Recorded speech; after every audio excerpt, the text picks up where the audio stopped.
Штипски Исар повторно уникатен и иновативен. Од денес воведува Мој косач, чија цел е паралелно уредување на сите населби во Штип. Градот сме приморани да го поделиме на реони и на тие реони ќе има одреден број на работници со одреден број рачни машинки за косење, тримери, со опремени со црева за наводнување, со прскалки за наводнување, така да можеби после многу обиди, многогодишни наши обиди, тоа да го направиме со мојот колега Тасев Живко. Мислам дека со поддршка на директорот Ане Бојаджиев, конечно оваа година тоа ќе можеме да го спроведеме. Сега по новиот распоред сме распоредени во реонот 8 ноември и треба да го одржуваме целиот блок.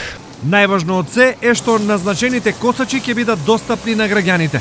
Сите граѓани на град Штип можат да влезат на нашата веб страница и на фејсбук страницата, каде ги има нашите телефонски броеви, односно телефонските броеви на косачите кои што се во тој реон.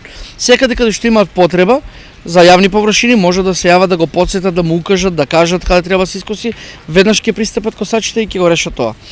Освен на хартија, новиот начин на работа од денес се применува и на терен. Се започна од населбата 8 ноември. Вршиме наводнување, косење, значи понатаму размислуваме за ново хортикултурно уредување, значи збогатување на парковите со нови декоративни садници. Што за новиот проект на Исар мислат граѓаните? Ова е убава идеја, на друго место да не иде, да се одговара на тај реон. Тоа е многу убаво, ама како ќе се спроведе не знам. Добро е да биде достапен у секој време да се јавиш. Да имаш контакт со него да дојде. За поефикасна работа, Исар набави и 15 нови косачки, вредни околу 300.000 денари.